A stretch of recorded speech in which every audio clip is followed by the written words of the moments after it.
muchachas. ¿Cómo están ustedes? ¿Todo bien? Bueno, ¿y qué vamos a sentarnos allá nosotros?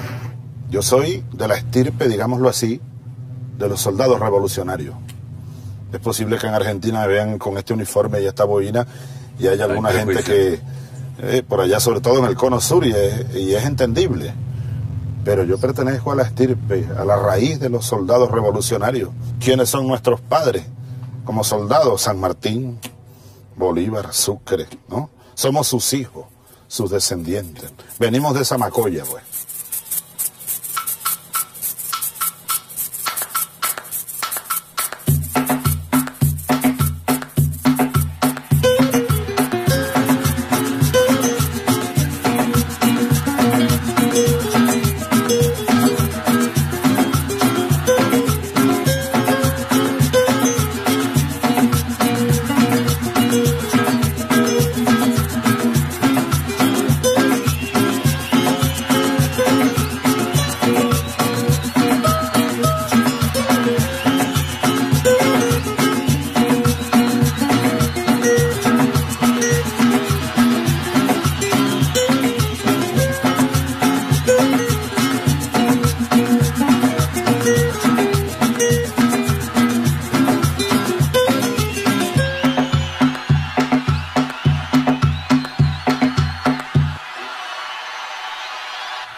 Estamos rodeados de monte, mira. Pero la primera pregunta es esa, justamente. ¿Por qué estamos acá? Esta ciudad para mí tiene una gran significación. Para resumírtelo en pocas palabras. Aquí en este polígono donde estamos, este es un viejo polígono. Una tarde aquí me conseguí compañeros ya profesionales, militares profesionales, y con mentalidad progresista. Estamos hablando de 1978. Y un día nos venimos aquí, y por aquí, por esta pequeña sabana, al pie de esta montaña, comenzamos a conversar. Leíamos el Manifiesto Comunista, leíamos Qué hacer de Lenin, como tú sabes, leíamos a Bolívar, y veíamos, bueno, ¿qué hacemos? Y formamos un primer grupo, pudiéramos decir una primera célula de lo que después, a los pocos años, comenzó a conformarse como el movimiento bolivariano, que nació en los cuarteles, nació en estos cuarteles, entre polígonos, entre tropas, entre soldados. Mira qué aparente contradicción, pero en el fondo no es contradicción, es que somos soldados revolucionarios, somos los hijos de Bolívar, Filmo. Por eso estamos aquí. Bueno, estamos aquí porque ustedes me pidieron una entrevista en primer lugar. Si no, no estaríamos aquí. Pongámonos los patines todos. Del éxito de nosotros depende el éxito, en buena medida, de la revolución, sobre todo, bueno, en el ámbito socioeconómico, que es como el alma. Nosotros debemos pararnos allá arriba en el Ávila y mirar 200 años atrás y decir: Bolívar, no araste en el mar, aquí estamos tus hijos haciendo realidad tu sueño de patria grande, libre. Hoy oímos aquí las voces de la patria grande, de la patria nuestra, las voces de nuestro pueblo.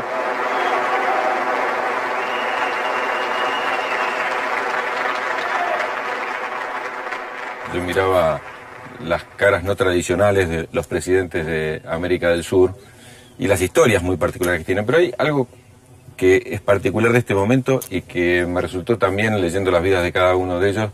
Casi todos provienen de familias humildes, de sectores populares o de sectores medios bajos.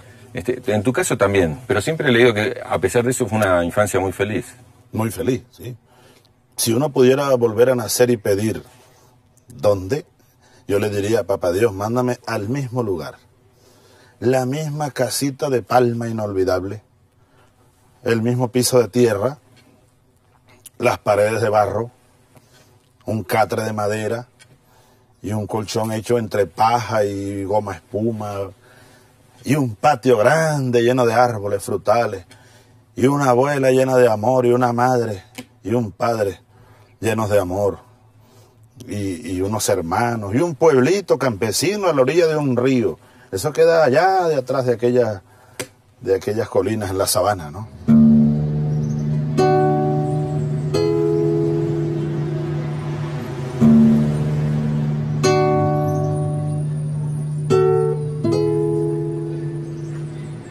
Esto es la casa de la familia Chávez, donde se crearon los muchachos, donde vivían los padres del presidente. Ellos eran una gente pobre. Claro, el papá de Hugo era maestro, pero en esa época, pues, un docente no ganaba mucho. Y entonces la abuela, pues, como le gustaba hacer sus dulces caseros, ella hacía y ellos se los vendían. Cuando él nació tenía yo 10 años, y amiguísima de infancia y de su padre y de todos los muchachos, Adán, Aníbal, los que están en Barina, Deli. Todos ellos nacieron aquí en Sabaneta, todos. Como estaban pequeños, pues ellos venían para acá, yo venía para allá, yo a veces me quedaba tenía Elena que salir y entonces yo se los cuidaba. Eso fue ha sido una amistad muy bonita. Un pueblo campesino, nosotros somos de clase campesina. Tú sabes que a mí ya no me gusta hablar de clase baja, clase media, clase alta, porque yo creo que los revolucionarios debemos enfrentar todo, hasta los códigos de la pequeña burguesía y de la burguesía, ¿no? Los paradigmas que nos han introducido, ¿no? Entonces, yo creo que tenemos que marchar, sí, hacia la unidad en una sola clase de individuos, decía Bolívar, ciudadanos y ciudadanas. Entonces nosotros venimos de allí, de una familia de profundas raíces campesinas, ¿no? Indígenas. La abuela de mi abuela, no la conocí, era india de la sabana, decía ella, una india de la sabana.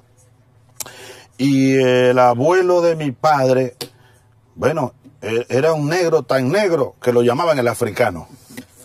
Lo llamaban el africano. Entonces venimos de ahí, de esa masa histórica del negro, del indio, y algo de blanco. Mi madre, si tú la ves, ella es blanca, ¿no? Tenemos una carga blanca por vía de mi abuelo paterno. Sí, sin embargo, el recuerdo mayor siempre tuyo es para tu abuela. Claro, la abuela es la que estaba todos los días cuando uno se levantaba, desde que tengo uso de razón. La abuela es la que nos dormía, la abuela era la que hacía el desayuno, la abuela era la que cocinaba y uno le buscaba la leña en el monte para el fogón. La abuela fue la que vi casi que morir y la lloré y la enterramos. Es la mamá vieja, imagínate. Entonces el recuerdo de mi abuela en el alma es mucho más intenso, mucho más profundo.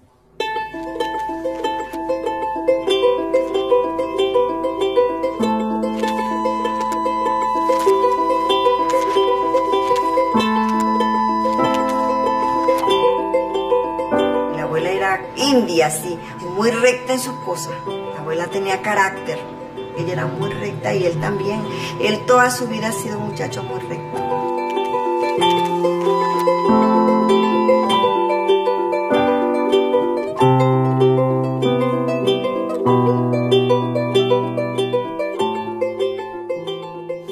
Bueno, la abuela nos echaba muchos cuentos y ella contaba que una vez por esa calle polvorienta frente a donde vivíamos había pasado un tal Zamora y que los hombres de la casa se fueron detrás de Zamora por los caminos de la montaña.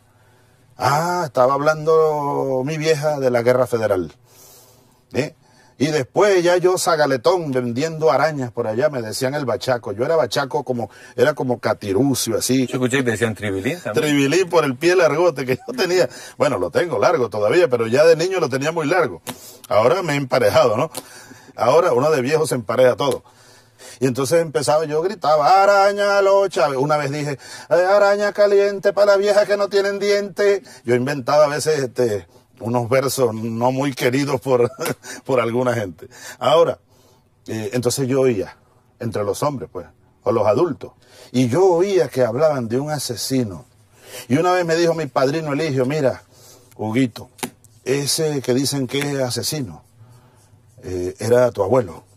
De mi familia en verdad no se hablaba, puertas adentro no se hablaba de aquel hombre. Yo crecí con ese dilema. Y tú sabes dónde vine a aclarar yo, estando aquí en este cuartel. Y me di cuenta que aquel abuelo, a quien algunos llamaban asesino, en lo que era un revolucionario, un guerrillero revolucionario de comienzos del siglo, de cuando irrumpían por esta tierra los últimos hombres de a caballo. Y aquí cargo su escapulario. Este escapulario tiene más de 100 años. creo que tiene siglo y medio.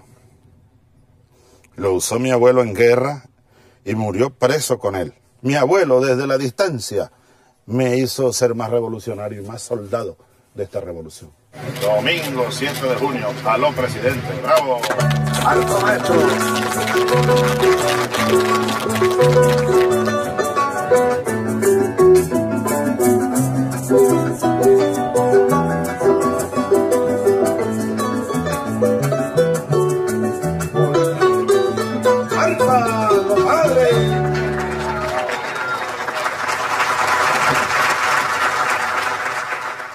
Atención, obra de teatro. No sé si era mi madre o mi abuela la que me dormía. Eso sí, no le faltaba su guayoyo y a mí el corazón de la arepa me daba. Cuando la troja estaba harta, con leche me daba la arepa. Ese rolito se lo voy a hacer.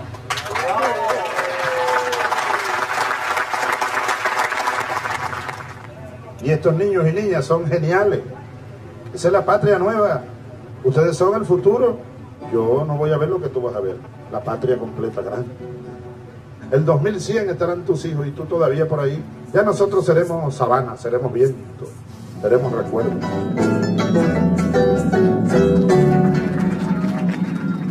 Hablando de herencia, tus padres fueron docentes, yo soy docente.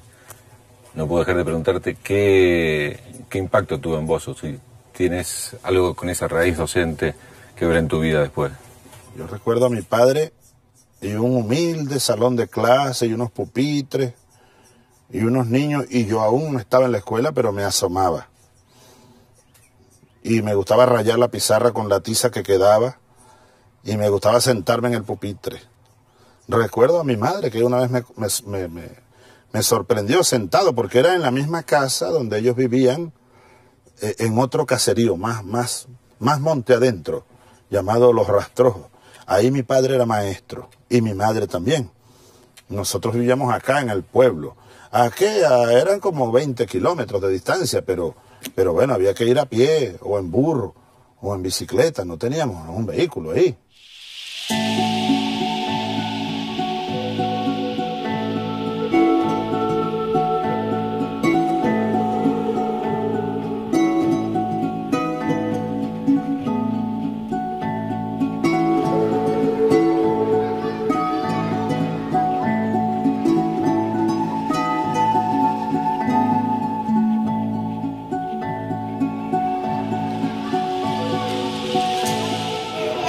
Aquí el presidente Chávez de la República Bolivariana.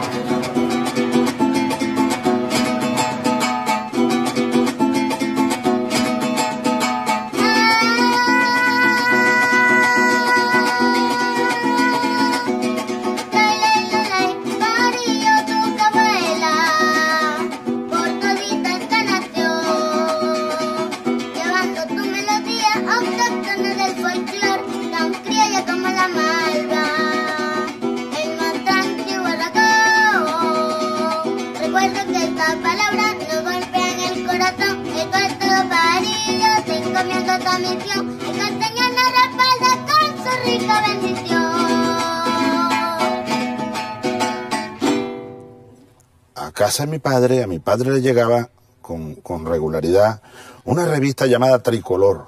Tricolor por los 3 colores de la bandera. Yo de niño aprendí a leer con esa revista. Era una revista que si tú la revisaras, las ediciones de aquellos años, conseguirás mucho tradicionalismo, mucho folclor, mucha cultura, muchos versos, coplas, dibujos infantiles. Yo me empecé a enamorar de la historia, de algo que llamaban historia, páginas de la historia, y venía con dibujitos bien hechos, ¿no? Entonces por ahí empecé a leer de un tal Miranda, ¿no? Y de un tal Bolívar, y yo estaba comenzando a leer y a escribir. Así que, sin duda que la condición de maestro de mi padre, y creo que fue un buen maestro, mi padre, creo que fue un buen maestro, influyó, sin duda. Me ha gustado siempre la educación, pues todo lo que es un proceso de conocimiento, de educación permanente.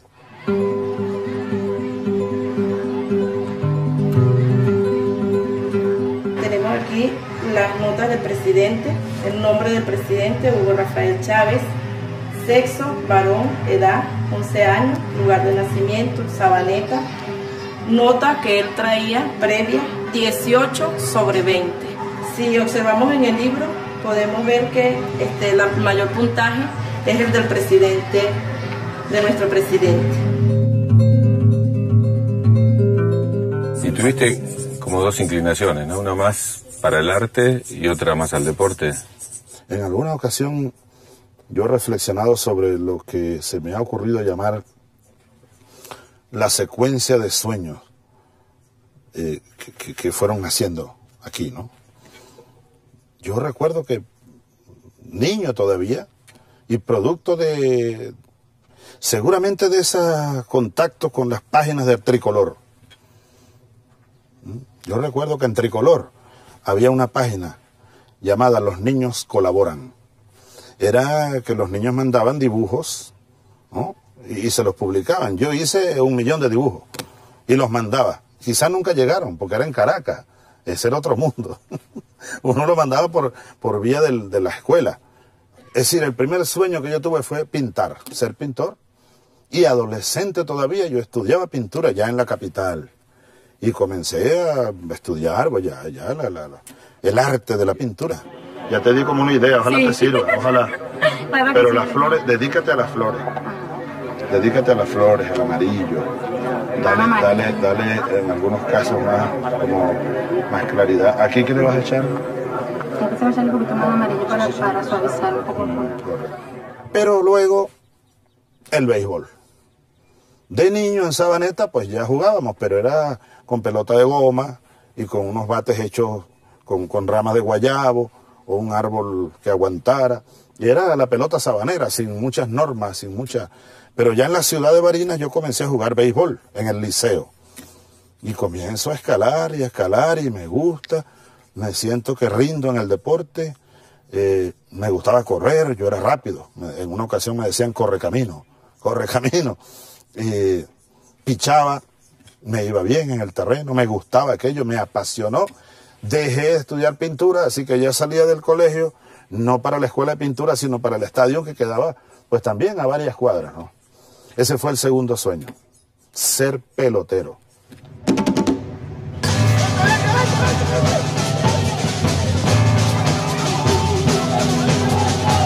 Tercera el hueco.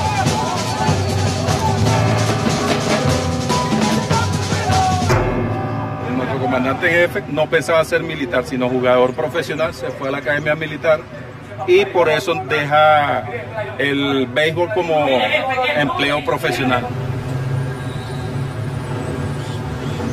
Ha tenido 2 encuentros con el comandante Fidel en pelota, una en Cuba y posteriormente estuvo en el equipo cubano acá en Venezuela y jugamos en Barquisimeto y dejó empatado el juego.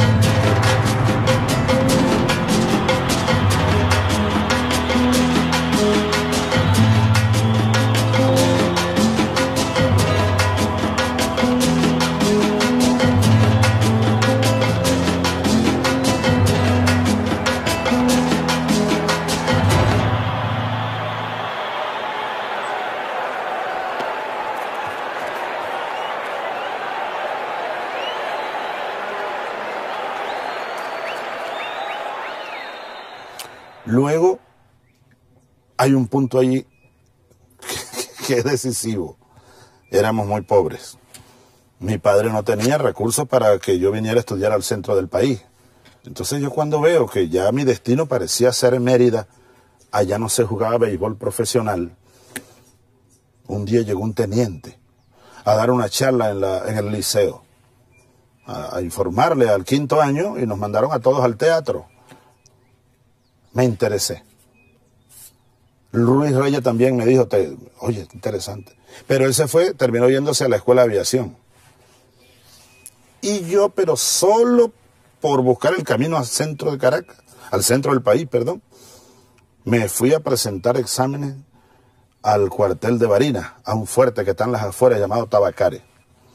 Aprobé y un 8 de agosto del año 71, era domingo, ingresé a la Academia Militar. cuando fui la primera vez al polígono a disparar, los primeros tiros le ponían uno los blancos ahí en la línea de 75 y las marchas con el fusil aquí al hombro y el casco.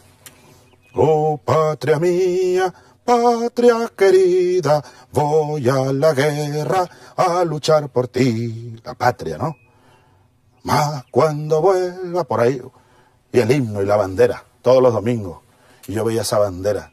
Y recordaba mi niñez y la revista Tricolor, y la bandera, y un fusil.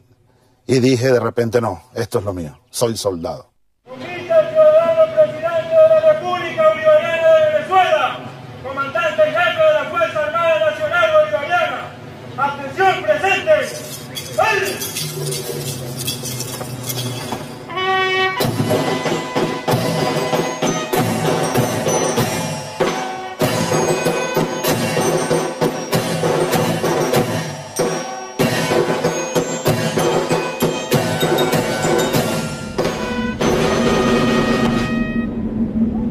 Se dijo, después del 4 de febrero, la rebelión del 92, que yo había entrado a la academia militar infiltrado, que ya yo era de las células del Partido Comunista o de un movimiento Che Guevara. Todo eso es una gran mentira. Yo entré, yo era tribilín, la célula mía era tribilín. y no era un fusil, era un bate de jugar pelota, y una pelota lo que yo soñaba con aquello.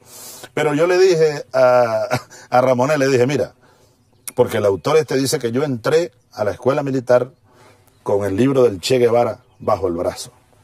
Y yo le dije a Ramonet, tú puedes decir que eso es mentira, pero también sí puedes decir que 4 años después, el 5 de julio de 1975, yo salí de subteniente con un fusil aquí y el libro del Che Guevara bajo el brazo. Eso sí es verdad. Yo salí ya convertido en un soldado rebelde.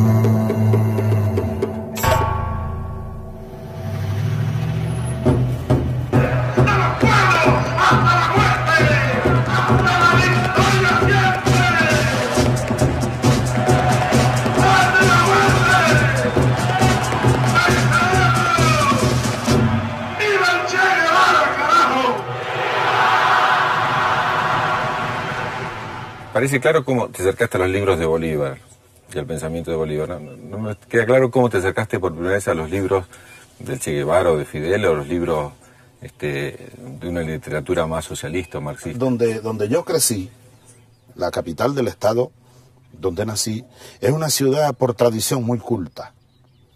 Entonces, en esa Barinas culta de poetas, yo me conseguí un gran poeta. Éramos vecinos. Y era un hombre, bueno, ya un hombre maduro, padre de familia, sus hijos grandes amigos, como hermanos nos hicimos, sobre todo Vladimir. Vladimir hoy es historiador, está hoy de embajador nuestro en El Salvador, por cierto. Él se llama Vladimir Ilich Ruiz Tirado. La otra hermana se llama Tania Marx Lenin, no Marlenin, Marx Lenin pegado, para que tú veas cuán comunista era el viejo José Esteban Ruiz Guevara. Él se la pasaba con una maquinita a escribir en un cuartico lleno de libros y periódicos. Y yo fui entrando poco a poco a esa biblioteca. Todavía tengo algunos libros que me traje de esa biblioteca. ¿Te acordás el primero que agarraste? El papel del individuo en la historia, Plejánov. Ese libro me lo bebí. Teníamos otro amigo, Vladimir, que no era sino otro Vladimir. Vladimir el negro, este era blanco. Ruiz es blanco, pero otro Vladimir negro. Era tan radical Vladimir Bustamante que él decía, yo no bailo con ninguna muchacha hasta que no se defina ideológicamente.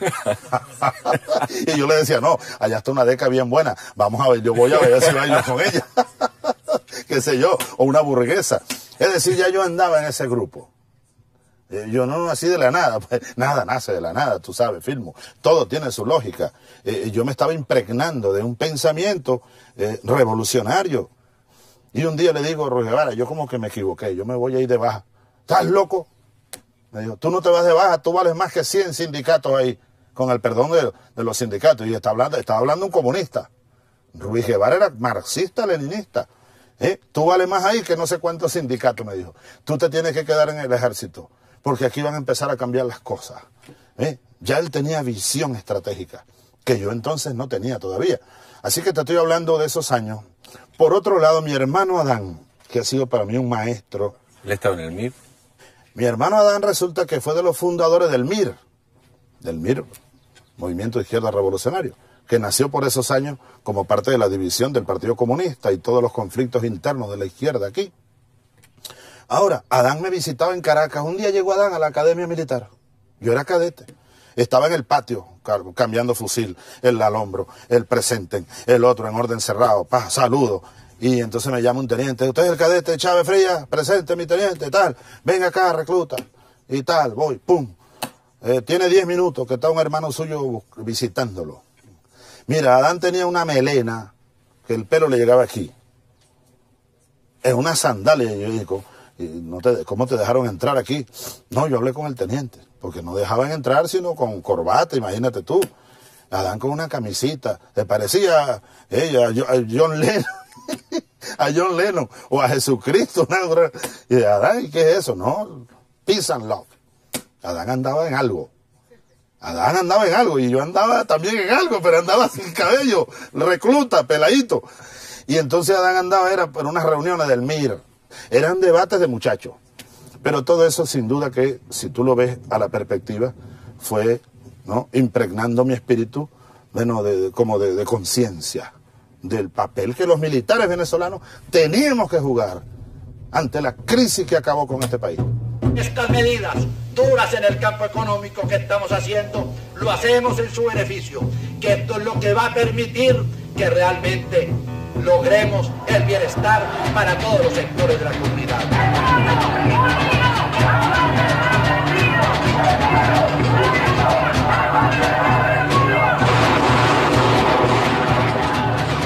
Nosotros cuando salimos a la calle no salimos a reprimir. La situación del país es de absoluta normalidad.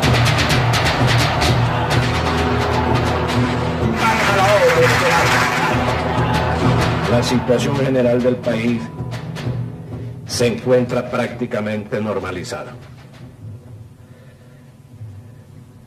Solo en la ciudad de Caracas subsisten,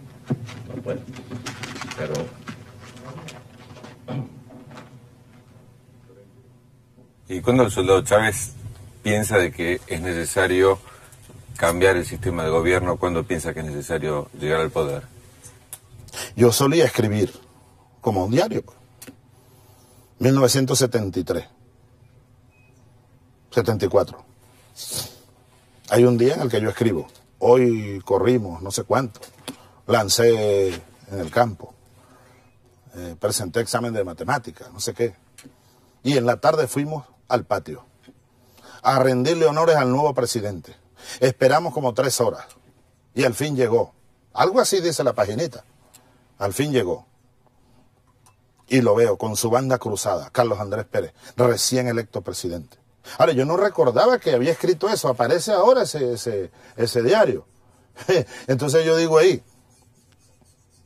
algún día me gustaría llevar las riendas de la patria del gran Bolívar. Yo tenía 20 años. Ahora, esos productos, más allá de un deseo personal, estoy seguro, de la semilla que ya uno tenía, rebelde por dentro, ¿no? Rebelde por dentro. En esta ciudad yo me alcé un día, con mi batallón allá detrás de aquella esquina. Ahí está el cuartel Páez, viejo cuartel, querido cuartel. Ahí estaba yo hasta el 4 de febrero, hasta el 3 de febrero, en la noche que salimos para Caracas, por la autopista que pasa por allá, con los soldados alzados en armas ya, contra Carlos Andrés Pérez, casi 20 años después.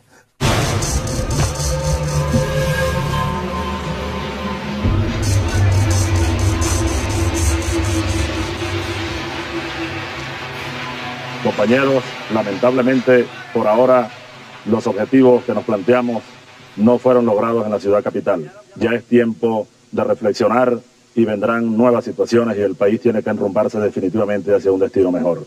Así que oigan mi palabra, oigan al comandante Chávez que les lanza este mensaje para que por favor reflexionen y depongan las armas, porque ya en verdad los objetivos que nos hemos trazado a nivel nacional es imposible que los logremos. Compañeros, oigan este mensaje solidario, les agradezco su lealtad, les agradezco su valentía, su desprendimiento, y yo ante el país y ante ustedes asumo la responsabilidad de este movimiento militar bolivariano. ¿Por qué en ese momento no pudieron llegar al poder? ¿Qué fue lo que...?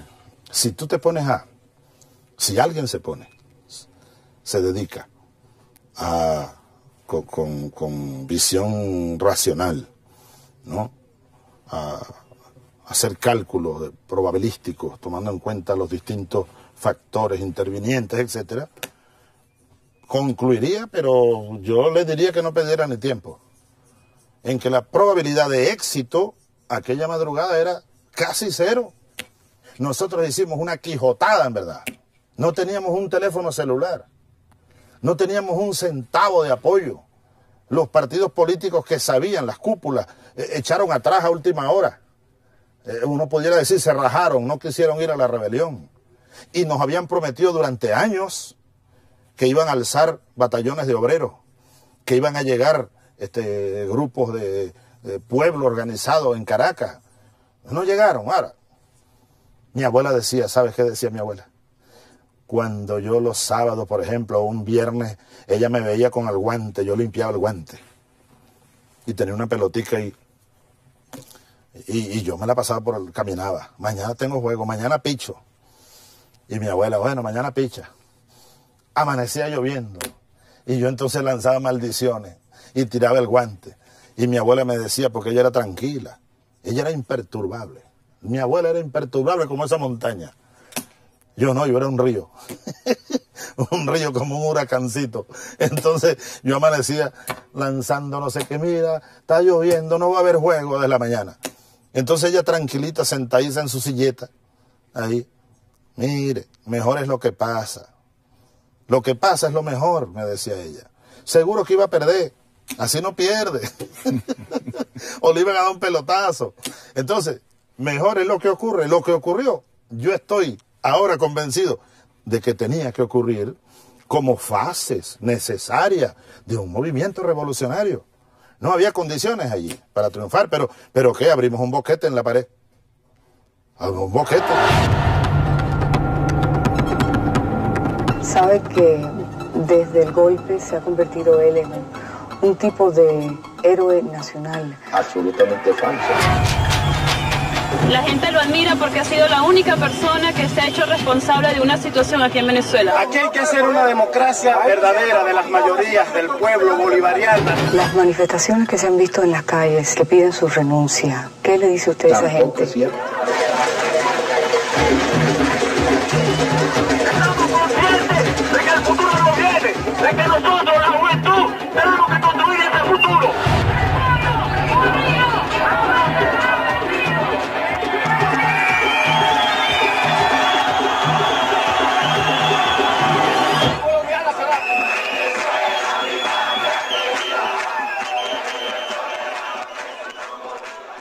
¿Al día siguiente pensabas eso también? ¿O cuando asumiste la responsabilidad pensaste que era un fracaso? No, al día siguiente yo me sentía muerto.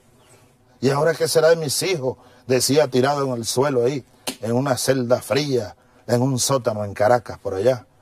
Dios mío, ¿qué hice? Y después me trajeron un periódico, tantos muertos. Ay, que mataron a Carregal. Ay, que mataron a Cabrera. Ay, que me mataron tantos soldados. Dios mío, ¿qué he hecho? Perdóname. Yo me quería morir, hermano. Yo me sentía muerto en vida. Muerto, tanto que lo escribí en un papelito y escribí rendición, la muerte, yo me sentía muerto, hasta que uno comenzó a darse cuenta a los pocos días del impacto que había tenido, que estaba comenzando a tener la revolución del 4 de febrero. Ahora, a 10 años de asumir el gobierno, el planteo central respecto del socialismo del siglo XXI. Dos preguntas. Uno, ¿Qué es el socialismo del siglo XXI y en qué se diferencia de lo que sería el socialismo real o el socialismo que conocimos con la Revolución Rusa? Bueno, el socialismo es el socialismo. Yo, por ejemplo, he dicho, Filmus, que Cristo, para mí, yo cristiano, fue un socialista y gran socialista, ¿no? Cristo el hombre, Cristo, Teilhard de Chardin. Yo leí mucho a Teilhard de Chardin siendo cadete, fíjate. Llegó a mis manos un librito bien bueno que se llama Evolución, Marxismo y Cristianismo. Y ahí yo entendí con Teilhard de Chardin que el cristianismo y el marxismo pueden caminar juntos de la mano a lo largo de los siglos. Si me hice cristiano a lo Chardin, me hice cristiano a lo que después conseguí, la teología de la liberación, el cristiano revolucionario, pues, verdadero. Ayer yo vi al presidente de la conferencia episcopal diciendo unas barbaridades. Otra vez. Y ahora vienen los obispos a exigir que nosotros les expliquemos qué es eso del socialismo. Señores, vayan a buscar los libros de Carlos Marx, de Vladimir Lenin, vayan a buscar la Biblia para que vean el socialismo ahí. Cristo es uno de los más grandes revolucionarios que hayan nacido en esta tierra. Cristo, el verdadero Cristo, no el que algunos sectores de la Iglesia Católica manipulan. Cristo era un verdadero revolucionario socialista. Igualdad, igualdad. Bienaventurados los pobres, porque de ellos será el reino de los cielos. Más fácil será que un camello entre por el ojo de una aguja a que un rico entre al reino de los cielos. Ese es Cristo el verdadero. Simón Rodríguez y su idea socialista, Sucre y su idea prosocialista. El mariscal Sucre, por ejemplo, en muchos documentos lo dice. Hay una frase luminosa de Sucre siendo presidente en Bolivia. Y por eso es que la oligarquía boliviana todavía lo odia. Todavía lo odia. Y le dieron un golpe de estado y un tiro en un brazo y casi lo matan. La Manuela Sáenz con unos soldados llegó y lo salvó. Después renunció y se vino aquí y lo mataron allí en Berruecos. Tenía 35 años. Pero hay una frase de Sucre que dice: cuando los pueblos de esta América se fueron a la batalla por la independencia, entendieron que también lo hacían por la justicia y por la igualdad. Y Sucre empezó a repartirle tierra a los indios, y a recoger los niños pobres, y a abrir escuelas, abrió caminos, el primer puerto. Entonces Bolívar, medio siglo antes que Carlos Marx, lo dijo, y yo creo que con más claridad que el mismo Carlos Marx. Bolívar dice ahí en Angostura, en el Orinoco: la naturaleza nos hace diferentes, desiguales a los seres humanos. Pero luego viene la sociedad, el Estado, las leyes, la educación, las artes y la ciencia, y colocan al ser humano en una igualdad, en un estado de igualdad que él llamó ficticio, más propiamente llamado la igualdad política, la igualdad social. Medio siglo después, Carlos Marx dice que el socialismo desarrolla las desigualdades naturales del ser humano, y a través, igual que Bolívar, como si Marx hubiera leído a Bolívar, y a través de ¿qué? De la sociedad, lo integra a un estado de igualdad en la diversidad. Quienes pretenden igualarnos en pensamiento, que tú y yo pensemos lo mismo, no, es imposible.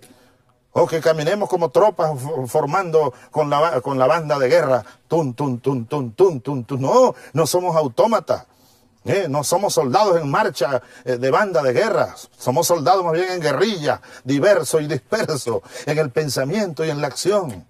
Entonces, el socialismo yo creo que es del siglo, no solo XX, es del siglo I.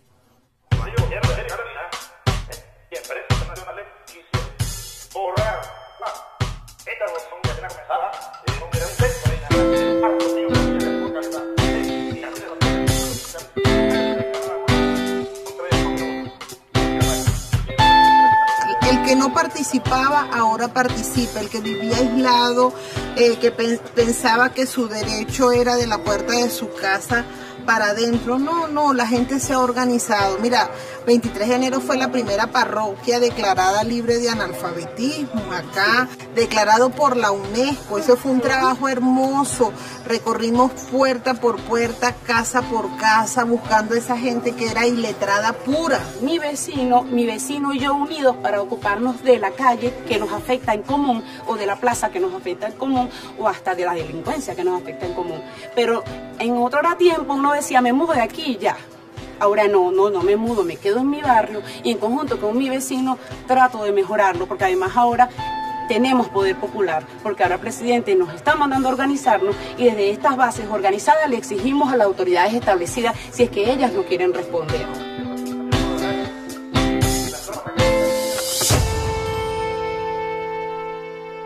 Ignacio Ramonet le hace una pregunta a Fidel y le dice, ¿qué error cometió usted comenzando la revolución? Y Fidel, una autocrítica que yo se le he oído a Fidel horas y horas hablándome a mí, porque Fidel ya me agarró a mí como un hijo y yo me cuadré y dije sí, es como un hijo político. Ahora, para mí es un gran compromiso. Un día yo le di a Fidel un regalo, le regalé un fusil que yo usé cuando era cadete, lo conseguimos para allá en un parque viejo. Y lo mandé a arreglar y Fidel cumplió 75 años aquí en Venezuela. Y yo le regalé el fusil y recuerdo que me dijo, Chávez, me llevo el fusil, tu fusil. Para mí es un regalo, para ti es un compromiso.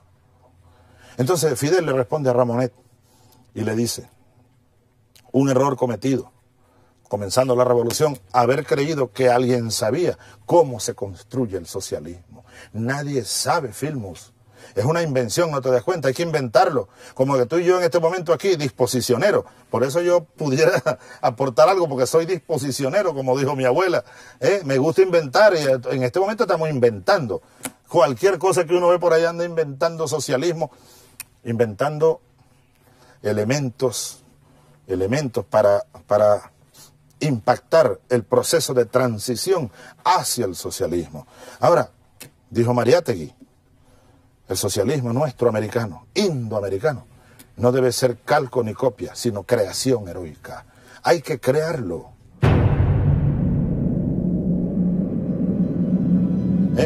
¿Qué pasó?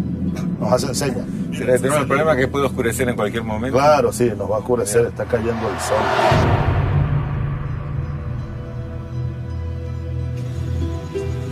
Llegó la noche a Maracay, al polígono.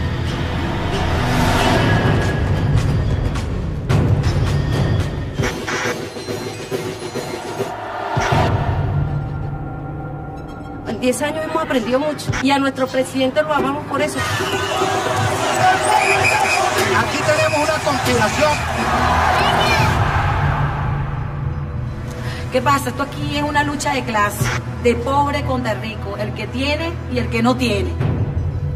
El pueblo llegó a este palacio para no irse más.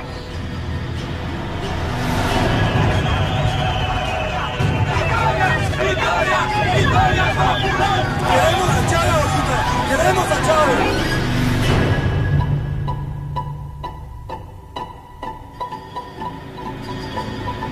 Fidel Castro, un teléfono. ¿Aló? Y Fidel, después que hablamos como 3 minutos, me dijo, Chávez, tú no eres Allende. Y me dio prácticamente una orden. Chávez, tú no mueres hoy. Tú no mueres hoy, Chávez. Y de repente de la oscuridad, cuando los soldados ven que es el presidente que está ahí, que es Chávez, entonces se acercan. Chávez. Y vienen aquellos. Y sale un hombre con un fusil. ¡Ra, ra! Y dijo, si matan a este hombre aquí nos matamos todos. Ahí resucité, yo estaba muerto ya. Mi muerte estaba escrita. Se escribió en Washington.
solo yo soy una débil paja arrastrado por el huracán revolucionario.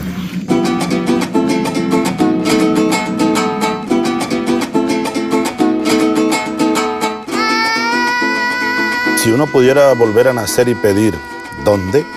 Yo le diría, papá Dios, mándame al mismo lugar. Esto es la casa donde se crearon los muchachos, donde vivían los padres del presidente. Yo recuerdo a mi padre y un humilde salón de clase y unos pupitres, y yo aún no estaba en la escuela, pero me asomaba. Y me gustaba rayar la pizarra con la tiza que quedaba, y me gustaba sentarme en el pupitre. El primer sueño que yo tuve fue pintar, pero luego el béisbol. Se fue a la academia militar y por eso deja el béisbol como empleo profesional. Y dije de repente, no, esto es lo mío, soy soldado. Y el pueblo sigue siempre la misma miseria, la misma hambre. Todo eso sin duda que fue impregnando mi espíritu del papel que los militares venezolanos teníamos que jugar ante la crisis que acabó con este país.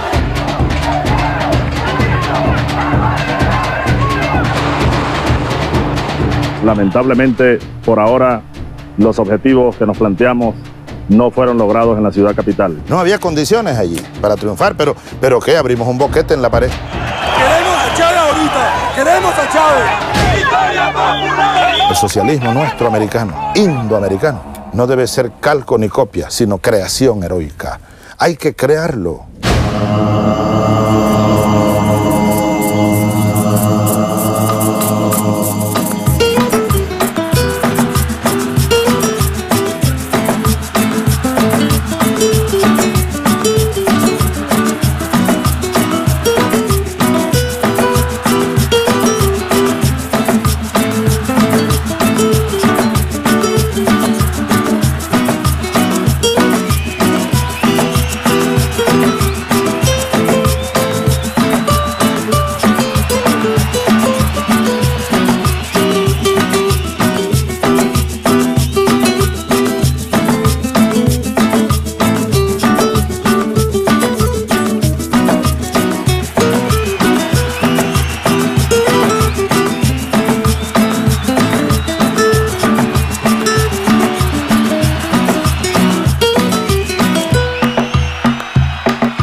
¿Qué características tiene el socialismo de América Latina?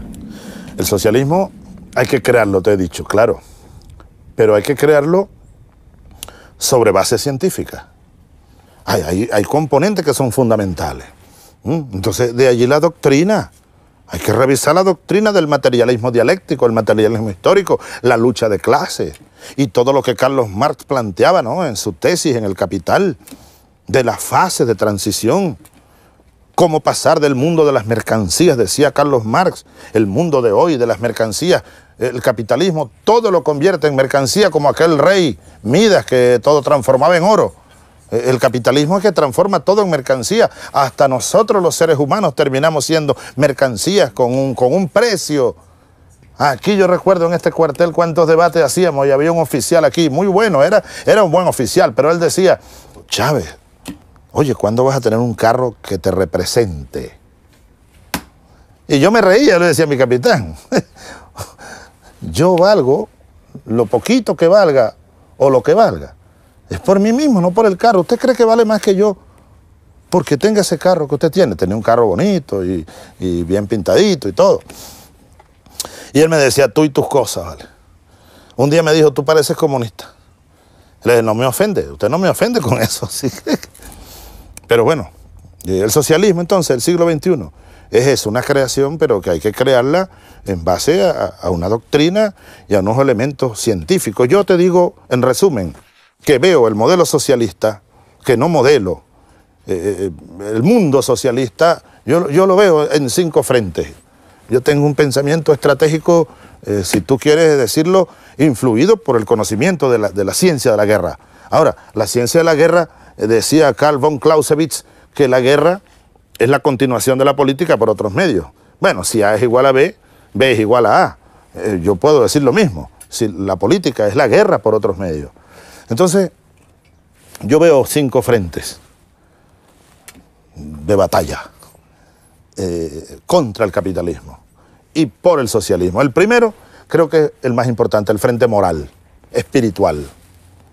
No se es socialista por decreto.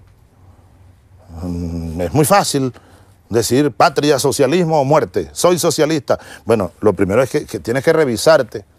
Si una persona no tiene conciencia del deber social, si una persona no es capaz de desprenderse de sus egoísmos, de sus intereses personales, de sí mismo, no es un socialista en toda su dimensión. Yo aquí discuto mucho con los sindicatos. Bueno, ustedes luchan por sus reivindicaciones, me parece correcto, pero a veces hacen una marcha, hacen una protesta. ¿Y por qué no protestan contra el abuso que cometen empresas privadas contra compañeros trabajadores? ¿Por qué no protestan, a favor, incluso contra el gobierno? Llamando la atención del gobierno a una protesta que es válida, es democrática, llamando la atención sobre los que viven en los ranchos, en la miseria.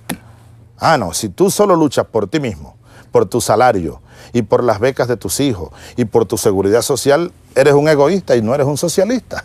Entonces, la batalla moral es fundamental. Ese es el primer frente. El otro frente es el político. Segundo. Le podemos poner el orden que sea. Digo el segundo porque me llega a la mente el número 2.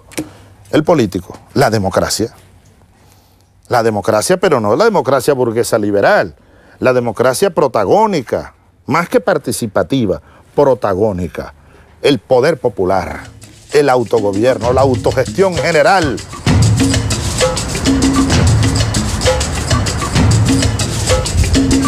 Vamos a comenzar.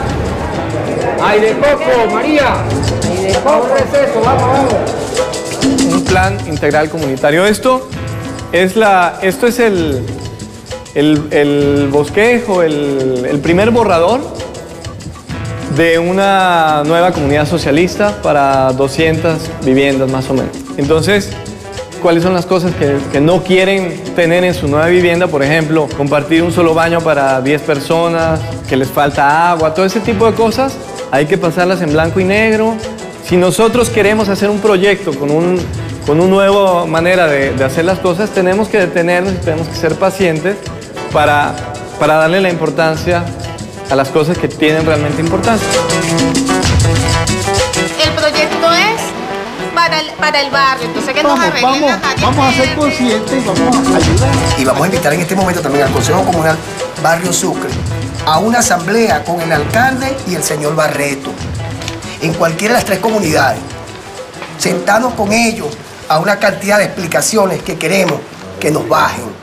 Para ver cuál es el presupuesto, porque qué bonito, cuál es el presupuesto que nos toca a nosotros. ¿Cuál presupuesto que nos toca a nosotros? Pero el comandante acaba de decir ahorita que es que necesita que todo lo arreglen. O es que le vamos a disfrazar al presidente como ayer. Un pintor que estaba en una reja diciendo que ni vivía que el 23 de enero. Señores, le estamos mintiendo al comandante. Nos estamos cayendo a coba. Y si somos revolucionarios, tenemos que tener la frente bien alta para decir, comandante en jefe, él se está cumpliendo al mando lo que usted está diciendo. Con respeto, para después decirle con la frente en alta, si es que somos el comité o es que somos el consejo comunal. Porque tenemos cómo decírselo.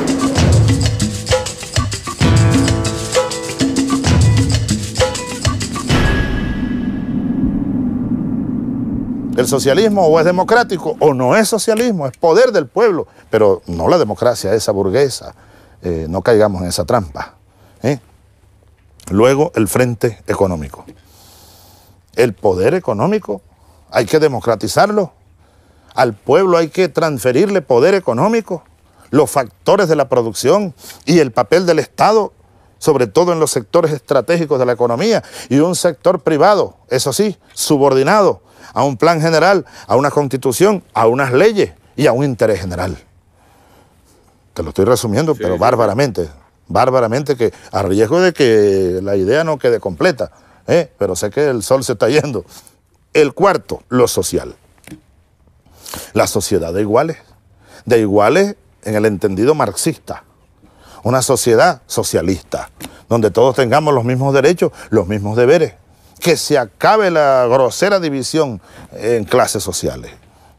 Además, una sociedad, decía Bolívar, moral, donde se cumpla aquel pregón de Bolívar, moral y luces son nuestras primeras necesidades, una sociedad culta. Y hay que hacer esfuerzo por editar muchos libros y difundirlos gratuitamente por todas partes.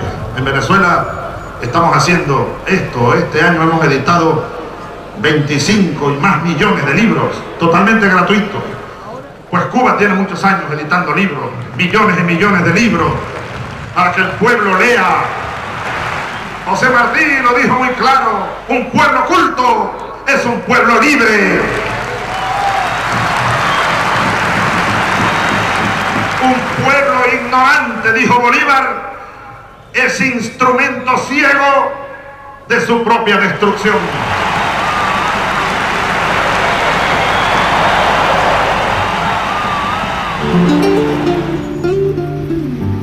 Aquí en la Misión Robinson hay adolescentes y hay personas mayores de edad a que le damos en verdad las clases a ellos. Algunas personas, como ellos me han comentado a mí, ¿verdad? En su niñez no lo enseñaron o no pudieron tener ese alcance de poder leer y escribir. Y entonces ahora están como retomando y al saber leer y escribir, ellos expresan sus ideas. Mira, yo pienso que es muy importante, ¿viste? Porque ya no es ignorante a las cosas que están pasando en nuestro país. Ya ellos tienen idea de lo que está pasando en el país. Y ya ellos alzan su voz. Ya viene siendo como libertad para ellos, poderse expresar libremente.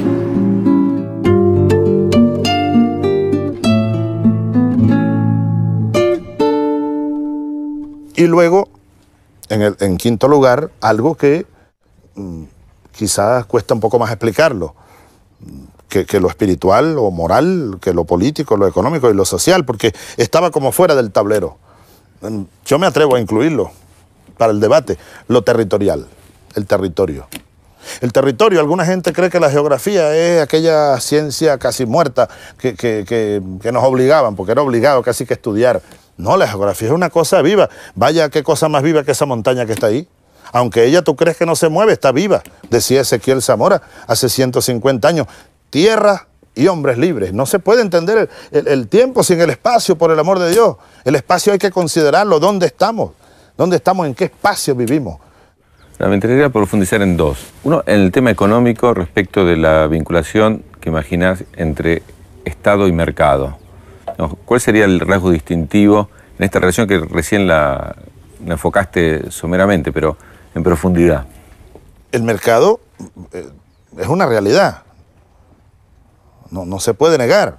Es como que tú negaras la luna, la noche. No, está ahí. Ahora, ¿qué tipo de mercado? En un modelo socialista hay que ir desmoronando, por decirlo así. Derribando más bien, ¿no?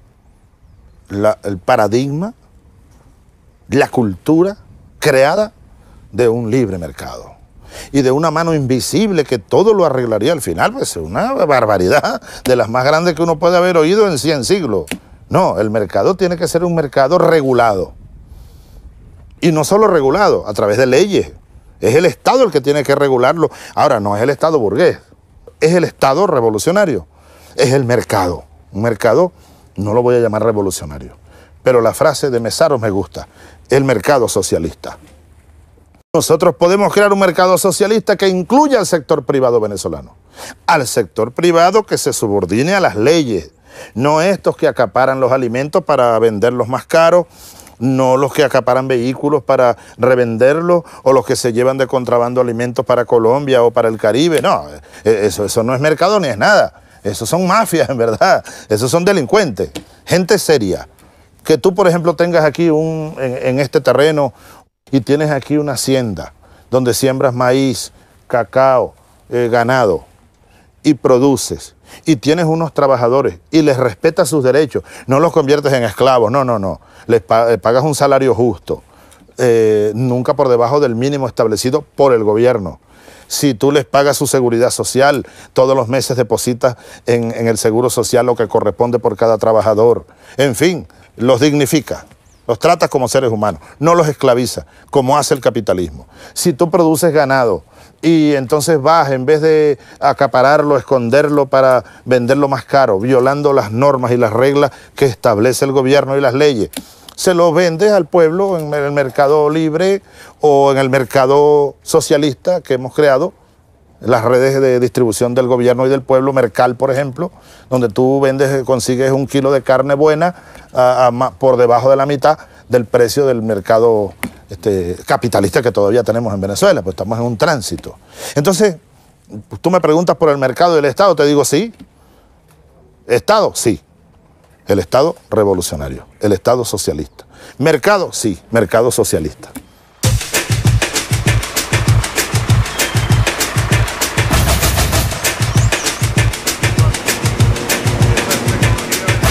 Recorrimos la planta procesadora de tomate. Se ha inaugurado hoy.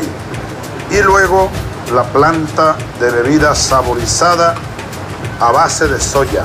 Estamos adelantando un proyecto con ese objetivo. Echar las bases materiales del proyecto socialista para la transformación del modelo económico capitalista. Aquí en Venezuela, por ejemplo, estamos desmontando el viejo Estado burgués, que estaba controlado por la burguesía, por los pitiyanquis, y estamos creando un Estado nuevo, un Estado revolucionario. Y de ahí los grandes conflictos. Es el Estado anteriormente. Hasta hace pocos años, la burguesía no pagaba impuestos. Los bancos aquí no pagaban impuestos. Los grandes canales y corporaciones de televisión, de radio, periódicos, etcétera, las grandes empresas importadoras no pagaban aduanas, no pagaban impuestos de ningún tipo. No ve que todos vivían, era de la renta petrolera. Y había un Estado cuyos ministros de finanzas, cuyos gobiernos, ministros de finanzas, estaban subordinados a la burguesía. Búscate tú la lista de todos los ministros de finanzas del siglo XX venezolano y conseguirás que un altísimo porcentaje fueron banqueros, grandes burgueses.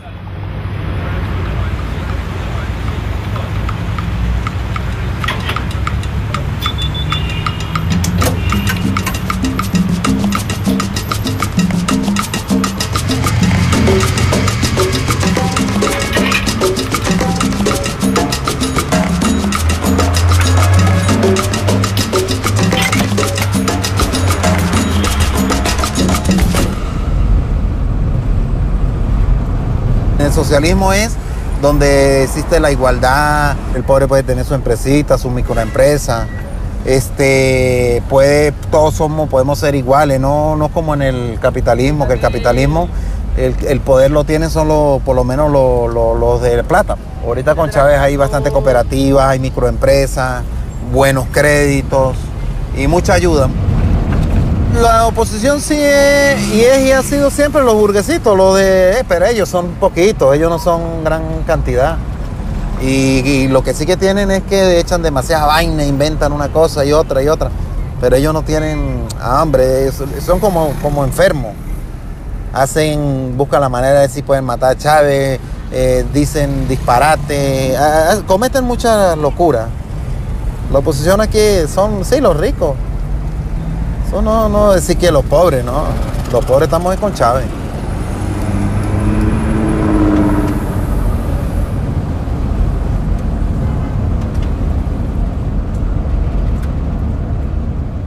La pregunta es posible el socialismo en un solo país en América Latina? ¿Es una vieja discusión del socialismo si era posible en un solo país? ¿O cómo imaginamos que este proceso de América Latina marcha hacia el futuro? Yo soy de los que creemos que es imposible un proceso revolucionario de cambio, es imposible el socialismo en un solo país. Bolívar lo decía, si no nos llamamos al orden y a la unión, un nuevo coloniaje legaremos a la posteridad. Mucho más acá, mi general Perón lo decía, el siglo XXI nos conseguirá o unidos o dominados. Henos aquí, desunidos y dominados, ahora estamos uniéndonos. Cada quien con su proyecto. Brasil, bien sabido es, no levanta la bandera del socialismo, tampoco lo levanta el gobierno argentino, pero nosotros respetamos aquello. Son los proyectos nacionales de cada país. en su marco de posibilidades y en su propio ámbito, con sus particularidades.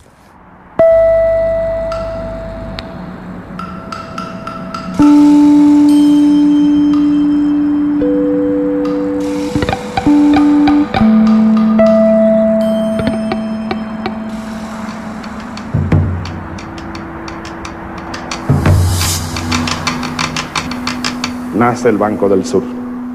Impensable hace 9 años, hace 10 años, ya lo han dicho los compañeros. Forma parte esta idea de un conjunto, de un sistema de ideas orientadas a lograr nuestra independencia, que quedó pendiente entonces, hace 200 años. Desde Ecuador, decía Bolívar, o nos unimos de verdad, o un nuevo coloniaje legaremos a la posteridad. El Banco del Sur, la Telesur, una televisora del sur, una Petrosur, la unidad energética del sur, la unión, el esfuerzo de nosotros los países de Sudamérica para derrotar la pobreza, la miseria, la marginalidad, el analfabetismo. Solo unidos, pero de verdad, es que nosotros podremos ser verdaderamente independientes, verdaderamente libres, verdaderamente.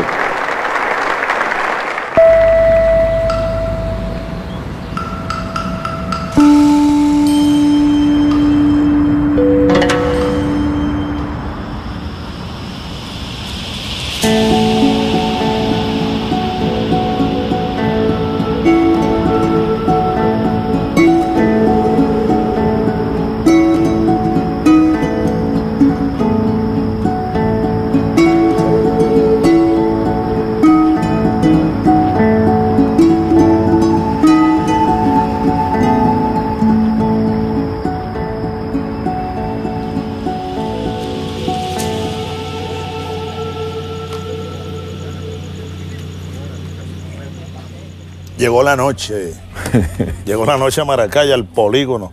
Estábamos hablando de un tema que para el futuro es decisivo, que es el tema de la integración latinoamericana y del futuro cercano. Veíamos que cada país con su personalidad está en un proceso propio, pero todos en un proceso distinto a lo de los 90, un proceso de recuperación de la soberanía y la identidad nacional. Y el caso particular de Venezuela, ¿cómo imaginás vos que se articula con esta nueva perspectiva de América Latina, que era imposible pensar hace 10 o 20 años? Ha resurgido con fuerza la tesis de Bolívar. A veces hay gente que piensa que la historia se fue y se fue y se fue y se perdió. No, la historia está aquí hoy. Tiene sus sellos en el espacio. El que no las vea, no las ve. Pero está aquí. Dice la Biblia, el que tenga ojos, que vea. El que tenga oídos, que oiga. Uno tiene que oír más allá del silencio. Uno tiene que ver más allá de la oscuridad. La historia, yo siento la historia, la oigo que cabalga por dentro, la oigo más allá del silencio. Pero que es la conciencia. Es la conciencia de dónde uno está sentado, de dónde uno está parado, de dónde estamos hablando y de dónde viene todo esto. Entonces, son 200 años de puja. ¿Por qué tú crees? Hace poco estábamos con mi hermana Cristina en Calafate y en Buenos Aires, pues. Y siempre lo digo, yo me siento tan venezolano como argentino y pido perdón si algún argentino se pueda sentir ofendido, pero como un argentino debe sentirse tan venezolano como argentino. ¿Es una sola patria o no es nada? La patria es una sola. Filmo, o no es patria. No hay espacio para pequeñas patrias aquí. Es mentira. Porque tú sabes que a mí me derrocaron y el plan de Estados Unidos era borrar de cuajo esta revolución que apenas comenzaba.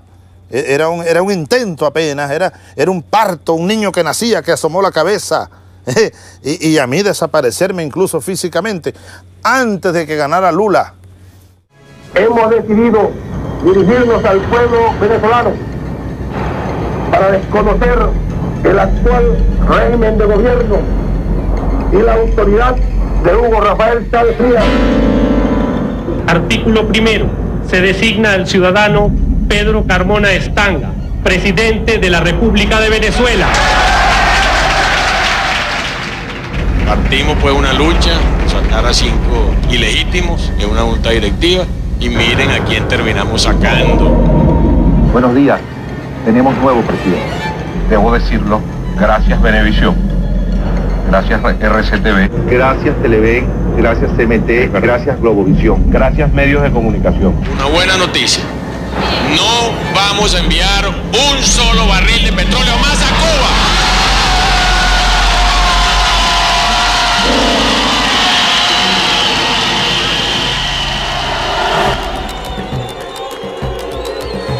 Una conspiración, pero esa conspiración es el imperialismo norteamericano. ¿Qué voy a hacer yo con mi voto? Yo voté por Chávez y yo quiero que Chávez termine su mandato.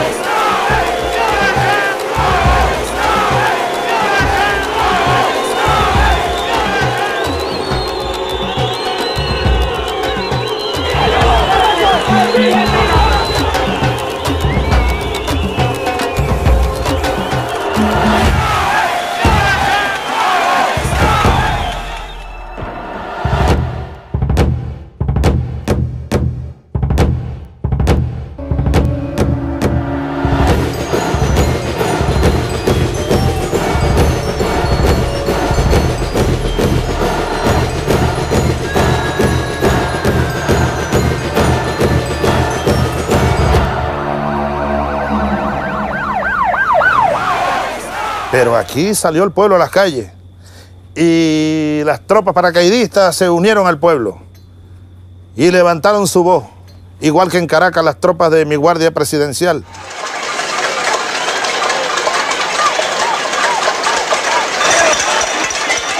A los comandantes de las Fuerzas Armadas se le pide que exista, por favor, recapacitación para que nuestro pueblo siga manteniendo la confianza en todo su ejército, en toda su fuerza. El gobierno existente en Venezuela lo rige el señor presidente de la República, Hugo Rafael Chávez Frías.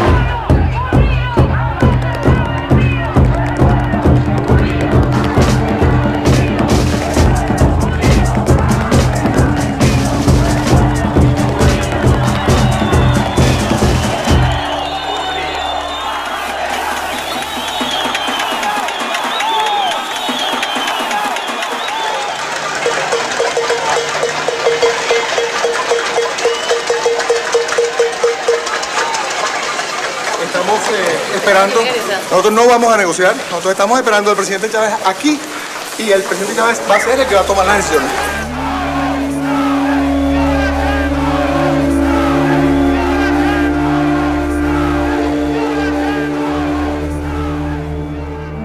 Me iban a fusilar y cuando ya yo estaba listo, ¿sabes de quién me acordé? Del Che Guevara, por cierto, el gran argentino. Era madrugada, yo miraba un lucero. El mar golpeaba mi espalda, las olas. Yo estaba de espaldas al mar y ahí venía un pelotón.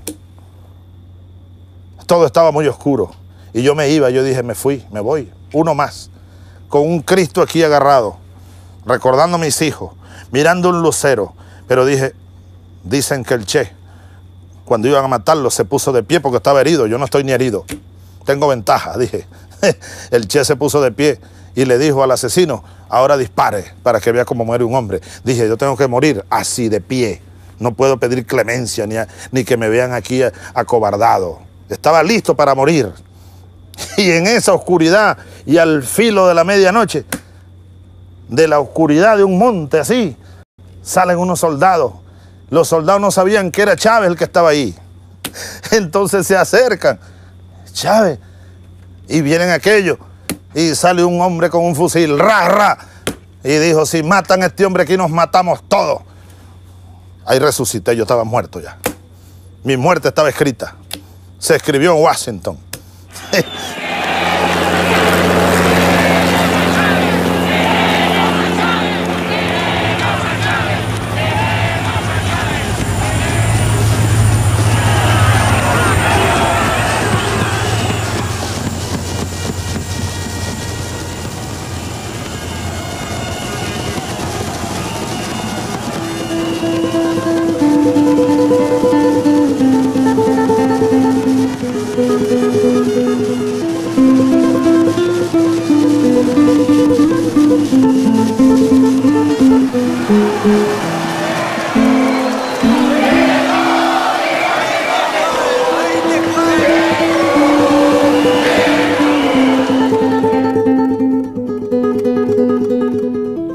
Esta imagen del Cristo crucificado me la regaló cuando iba saliendo prisionero en la madrugada de hace 2 días, hace 47 horas exactamente. En este momento, un buen amigo, el general Jacinto Pérez Arcay, me dijo: hijo, llévate a Cristo. Me lo llevé y aquí está de nuevo. Se pudo cumplir la orden que me dio Fidel esa noche, ¿tú sabes eso? No. Sí, la noche anterior, pues. Unas horas antes, yo todavía en el palacio, ya cayendo, hundiéndome. Fidel logra, yo no sé cómo logró Fidel, comunicarse conmigo, porque nos estaban saboteando electrónicamente.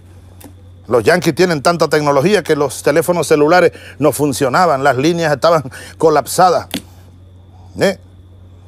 Y no sé cómo hizo Fidel. Pero él logró. Fidel Castro, un teléfono. ¡Aló! Y Fidel, después que hablamos como 3 minutos, me dijo: bueno, yo no sé muy bien lo que vas a hacer. Algo así me dijo. Pero me dijo: Chávez, tú no eres Allende. Y me dio prácticamente una orden: Chávez, tú no mueres hoy. Tú no mueres hoy, Chávez. Haz lo que quieras, pero tú no mueres hoy. Aquí te espera tu pueblo, me dijo. Casi que no puedo cumplir la orden. Al final la cumplimos. Chávez no murió aquel día. Murieron otros que dieron el pecho allá en Puente Llaguno, masacrados por la metralla de los francotiradores que mandó el imperio, extranjeros y otros venezolanos. Y todavía cuando aquí, por fin, después de 5 años, hay algunos presos, entonces me acusan de tirano. Porque hay algunos presos y dicen que son perseguidos políticos de Chávez, son unos asesinos. ¿Te das cuenta cómo es la farsa del imperialismo y sus aliados internacionales? Este es el lugar emblemático donde sucedieron todos los acontecimientos que derrotaron, tumbaron al presidente Chávez. Bueno, el golpe terminó después que trajeron el comandante Chávez, 2 días después, y después hicieron el monumento ¿entiendes? Unos meses después hicieron el monumento a los caídos.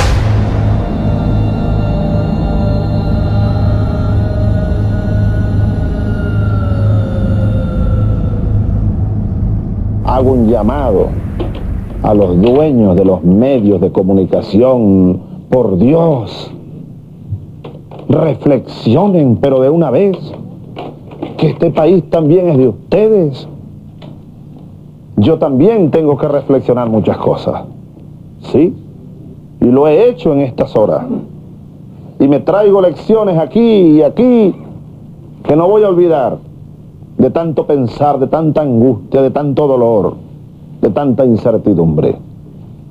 Así que vengo dispuesto a rectificar donde tenga que rectificar, pero no solo debo ser yo el rectificador. Todos tenemos que rectificar muchas cosas para que volvamos a la calma. Que el golpe aquí no fue un golpe, fueron 100 golpes. El golpe militar, golpe mediático permanente, todos los días, terrorismo, golpe económico, golpe petrolero. Esa es la combinación, el golpe perfecto, pues, la combinación de todos los golpes en uno. El golpe que nos dieron a nosotros, los 100 golpes, para escribir no sé cuántos libros y hacer no sé cuántos documentales. Ahora, fíjate, gana Lula, y esto estaba incendiado. 1 de enero yo dije, voy aunque esto estaba incendiado. Y me fui. Llegamos allá, amanecimos en Brasilia, me senté en el lugar que me tocaba y llega alguien y me dice de la delegación cubana: mire, el comandante pregunta que si usted no va a hablar. Y yo le mando una nota: sí, pero estoy esperando, no sé qué voy a decir. Yo no hago discurso escrito. Una vez me hicieron un discurso y estaba yo leyéndolo, a mitad del camino lo dejé. No, yo no puedo. Yo digo lo que me he metido en más de un lío por eso, pero la diplomacia, tú sabes. El rey de España un día dijo: ¿y por qué no te callas? Porque yo no escribo discursos, yo voy diciendo y contradiciendo y preguntando, etc. ¿Por qué no te callas? Claro, Juan Carlos de Borbón, rey, ¿no?, de España, no de aquí, explotó en soberbia Y no me mandó a callar a mí, sino que pretendió hacer callar a América Latina y a Evo y a los millones que estamos hablando ahora en esta nueva era que amaneció aquí. Cada país con sus particularidades, con sus etapas, con sus impulsos, con su fuerza, pero estamos luchando todos por de verdad, por la unidad, una unidad alternativa a la que nos planteaba Washington, la unidad imperialista del ALCA, que era como la muerte para nuestros pueblos. Ha resucitado Bolívar y San Martín y el Che y todos ellos y ellas, ¿no? Y ahora más que nunca tenemos una posibilidad. Posibilidad. Depende de nosotros y no solo del gobierno, ¿no? Depende también de la lucha que den los pueblos, los actores políticos, los sindicatos. Ustedes de los medios de comunicación, vaya qué batalla. Presidente, ¿cuáles son las principales asignaturas pendientes que tiene América Latina? La independencia. Esa recoge todo. Si tú me dices que son 100, yo digo todas son como se llama, como vertientes, ¿no? Tributarias a un caudal central. Perón hablaba de la segunda independencia. Yo prefiero hablar de la independencia porque no creo que sea la segunda. Repensando y buscando profundidad. Es la misma, viejo. Es la misma bendita independencia que nunca hemos logrado. Si miramos antes de Colón éramos independientes, los abuelos nuestros allá en la Patagonia, los indios. Fíjate lo que a nosotros nos dijeron en los libros de historia escritos por la burguesía piti yanqui y piti europea, imperialista, que nos enseñaron a adorar a Colón. Yo dije, pero ¿por qué nosotros tenemos que rendir honores a Colón? No, que es almirante. Almirante, más almirante fue Miranda. Y había una plaza Colón en Caracas y nos mandaban a rendirle honores a Colón. Ya no le rendimos honores a Colón, ¿no?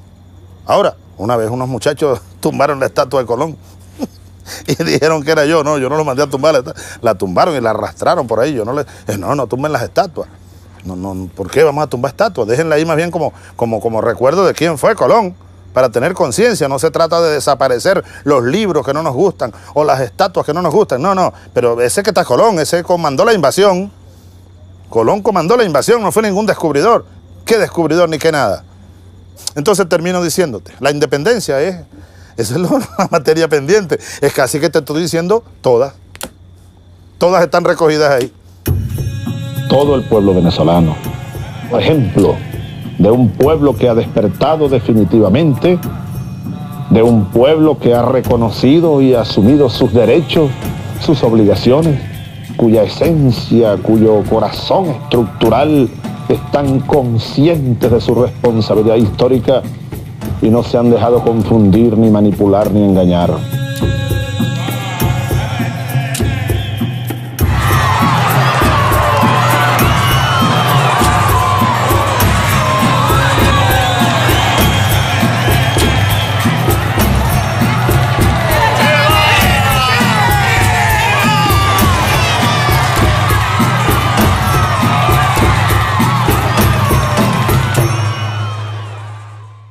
Hablamos de distintos momentos de la vida de Venezuela, de distintos momentos en tu vida y de sueños diferentes. ¿Cuál es tu sueño principal actual?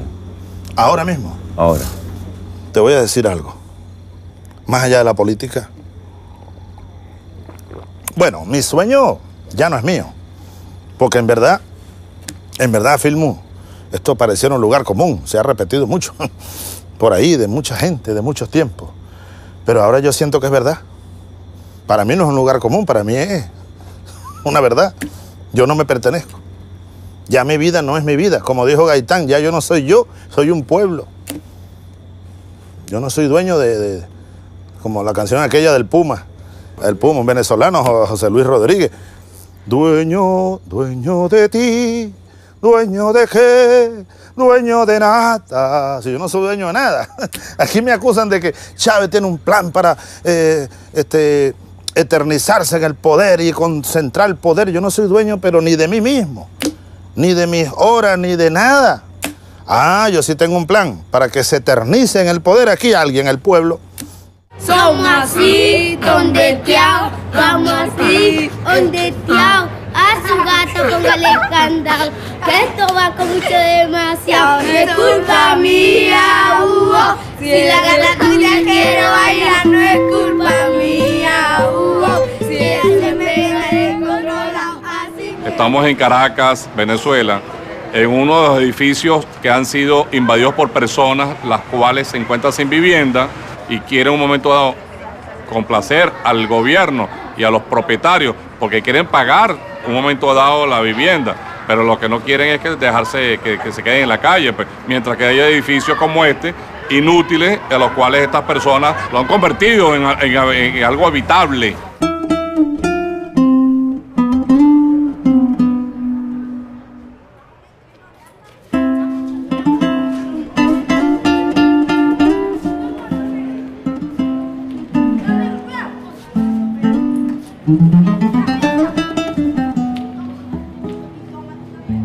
Aquí en Venezuela la vivienda es algo crítica y gracias a este gobierno del comandante Chávez, o sea, es donde hemos impulsado y hemos sabido cuáles son nuestros derechos como inquilinos, como ocupantes y como conserje. ¿Qué pasa? Esto aquí es una lucha de clase, de pobre contra rico, el que tiene y el que no tiene.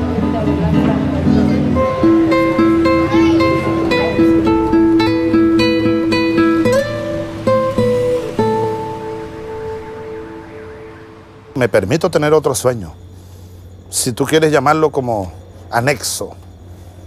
Yo no sé si imposible, a lo mejor es un sueño imposible.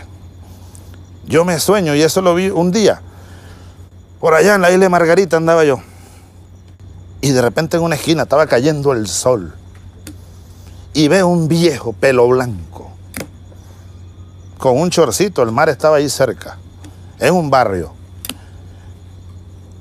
y el pecho desnudo, un viejo, con un niño aquí y otro aquí, mirando unos niños jugando pelota de goma y corriendo.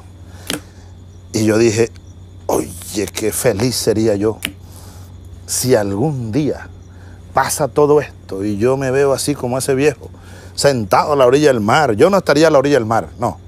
Yo estaría allá en la sabana, a la orilla de un río, el Apure, el Arauca.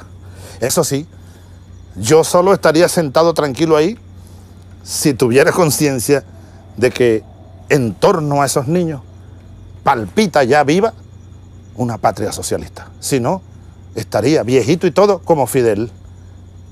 85 años, 86 años, 87 años y el fusil ahí, armado, todos los días, escribiendo, reflexionando en plena batalla.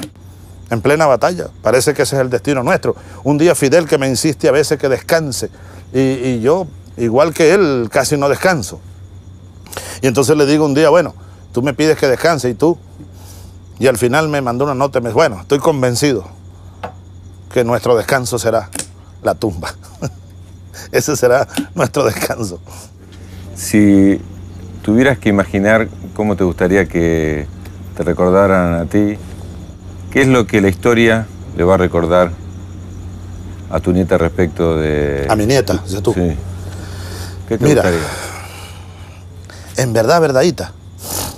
En verdad, verdadita, verdadita. Yo leo a Bolívar y he notado yo en muchas cartas que él cuidaba mucho lo que llamaba su honor, su gloria. Su gloria, oh mi gloria, me la han quitado. En su última proclama, escrita 7 días antes de morir, dice, mis enemigos abusaron de vuestra credulidad, hablándole al pueblo, y hollaron lo que me es más sagrado, mi reputación. Muriendo todavía, él dice, me hirieron mi reputación. Te digo yo, a estas alturas, que mi reputación me importa un comino, firmó.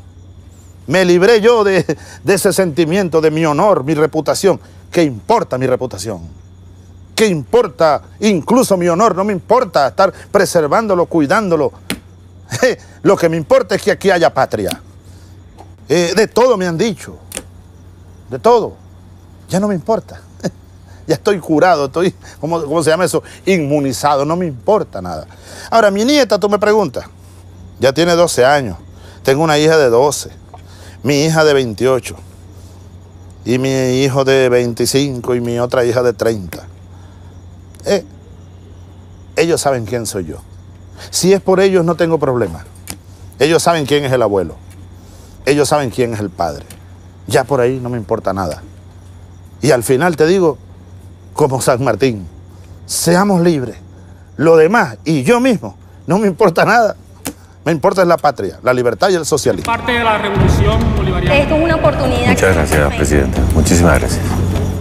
Que todos seamos unidos. Defendiendo lo nuestro, recuperando lo nuestro, luchando por lo nuestro. Oye, tengo que darle aquí, ¿no? Este proceso está marcando historia en Latinoamérica e incluso a nivel mundial. Es el despertar de un pueblo. Hacia allá vamos, hacia la liberación de la gran patria, la patria grande latinoamericana.